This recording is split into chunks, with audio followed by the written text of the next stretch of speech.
Hello, मी शुभांगी आणि स्वागत आहे तुमचं माझ्या आपली शुभांगी ब्लॉगमध्ये. तर मी आज बनवत आहे बीट कटलेटची रेसिपी. याच्यामध्ये बीट, बटाटा, पोहे आणि अजून काय काय वापरता हे बघा.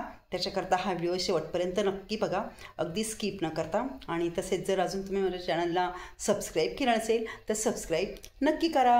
चला तर मग बीट कटलेट बघायला. बीट कटलेट बनवण्यासाठी मी इथे 5 बटाटे घेतलेले आणि हे 3 बीट घेतलेले. म्हणजे बीट आणि बटाटा सारखंच घ्यायचं. बीट थोडे मोठे आणि बटाटे थोडे छोटे, त्यामुळे मी बटाटे 5 घेतले आणि बटाटे 3 घेतले. आता मी ह्या बीटची साल कटरच्या साहाय्याने साल काढून घेते, व्यवस्थित स्वच्छ करून घेते. तर साल कटरच्या साहाय्याने मी हे बीटचे साल स्वच्छ काढून घेतले आणि बीट स्वच्छ करून घेतले. सगळे बीटचे साल काढून झालेले. आता मी ह्या बीटचे तुकडे करते.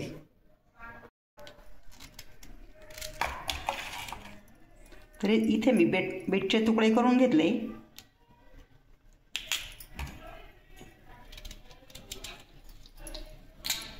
बीटचे मी या पद्धतीने तुकडे केले आणि बीटमध्ये पाणी टाकलं नाही.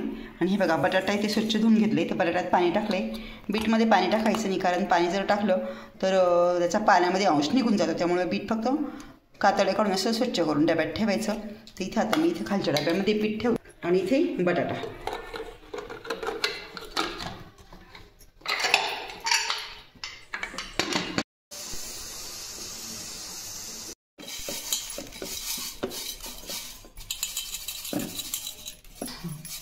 आता मी हे पोहे घेतले.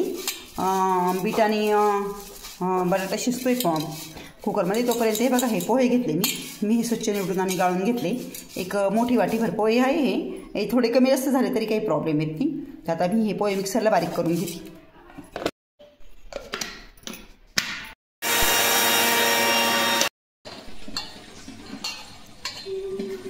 4 शिट्ट्या घातल्यानंतर बटाटे छान उकडले.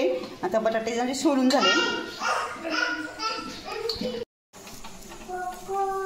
आता मी या किसणीच्या साहाय्याने सर्व बटाटे छान किसून घेते.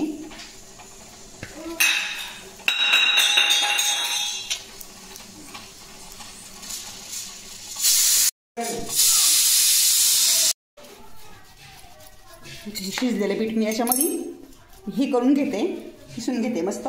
बीट थोडं कचरटच ठेवायचं, पूर्ण चिकन नाही शिजायचं, थोडं कचरट ठेवायचं. बीट थोडं कचरट आहे मस्त. असं या पद्धतीने बीट किसून घ्यायचं.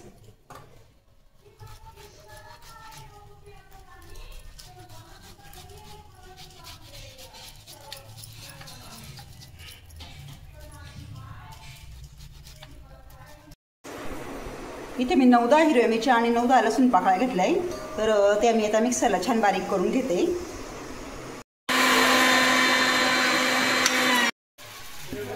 तर बटाटा आणि बीट मी किसून घेतलेले आहे. तर आता याच्यामध्ये मी बारीक केलेले पोहे घालते. मी याच्यामध्ये घालते, अंदाजानेच घ्यायचं थोडं. नंतर यात घालते ही बारीक केलेली लाल मिरची, हिरवी मिरची आणि लसूण.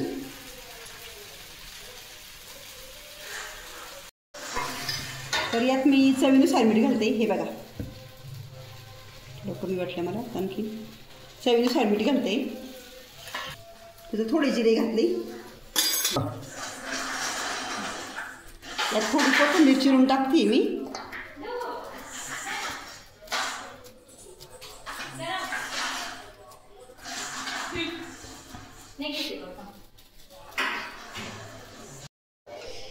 नंतर मी यात थोडासा हिंग टाकला आहे बघा. आता हे सर्व मिश्रण मी एकजीव करते. आणि हे बघा, बीट उकळायला मी काहीच पाणी टाकलं नव्हतं, पण हे बघा हे पाणी झालं आहे. तर हे पाणी बीटचं आहे. जर याच्यामध्ये हे पाणी मी टाकून देते, कारण थोडंसं कोरडं वाटतं आहे मला. तर हे मिश्रण मी चांगलं एकजीव करते. तर बटाटा, बीट, हिरवी मिरची, लसूण सर्व मिक्स करून आता मी हा छान गोळा तयार करून ठेवला आहे. पोहे वगैरे सगळं टाकलं, तुम्हाला दाखवलं. आता मी ह्या गोळ्याचे मस्तपैकी छोटे छोटे गोल गोल करते आणि तुम्हाला दाखवते कसे केले ते. ते तयार पिठाचे मस्त असे गोल गोल गोळे करते.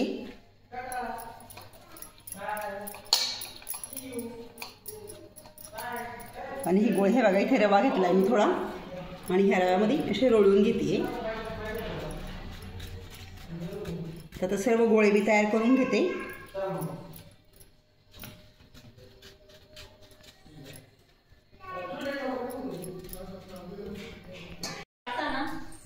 तर सर्व बीट कटलेट म्हणजे माझ्याकडून करून झालेले आहे, म्हणजे अजून फ्राय करायचे तुम्हाला दाखवते मी. तर साधारणतः 32 ते 33 बीट कटलेट झाले. 3 मोठे बीट होते आणि 5 छोटे बटाटे होते. ते बघा आता हे करून झाले. आता मी हे शॅलो फ्राय करते आणि तुम्हाला दाखवते. तर ह्या पॅनमध्ये मी थोडं तेल टाकलं आहे. हे बघा जास्त नाही टाकलं कारण फक्त शॅलो फ्राय करायचे. आणि या पद्धतीने मी आता हे कटलेट त्याच्यामध्ये ठेवते आहे.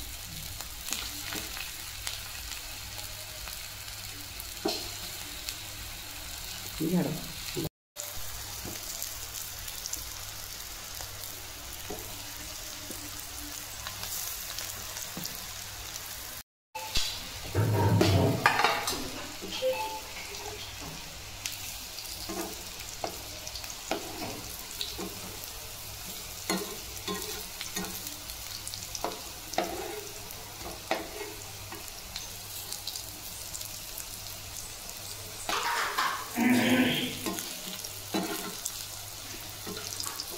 आता 2-1 मिनिट फ्राय होऊन गेल्यानंतर आता मी हे बीट कटलेट उलटे करते. आणि छान सोनेरी रंग झाला आहे मस्त मागच्या बाजूनी.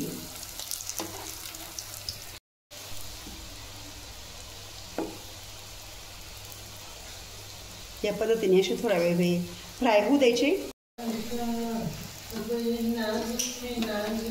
परत एकदा उलटे करून द्यायचे आणि असे छान क्रिस्पी होऊ द्यायचे मस्तपैकी. थोडं ते मॉइश्चरायझर असं थोडं घट्ट असल्यामुळे ते काही जळत वगैरे नाही. आणि पीठ घट्ट ठेवायचं, पातळ नाही करायचं. याचं पातळ जर केलं तर व्यवस्थित होत नाही, त्याच्यामुळं याचं पीठ एकदम घट्ट ठेवायचं.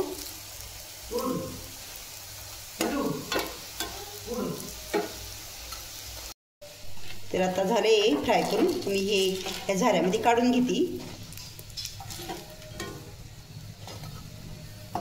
हे बघा मस्त झाले अशी क्रिस्पी आणि खूप छान खूप पौष्टिक अशी ही डिश आहे. तर तेव्हा तुम्ही नक्की ट्राय करून बघा. फक्त एक लक्षात ठेवायचं की बीट जास्त शिजू द्यायचे आणि बीट थोडे कचरट ठेवायचे. बटाटे मात्र छान आपण जसे भाजीला शिजवतो तसे मऊ शिजवायचे आणि बीट नाही जास्त शिजवायचे. हे बघा किती सुंदर दिसत आहे. असं वाटतं दिवाळीचे अनारसे केले की काय, होय की नाही रोहिणी? हो खूप सुंदर दिसत आहे खरंच. तर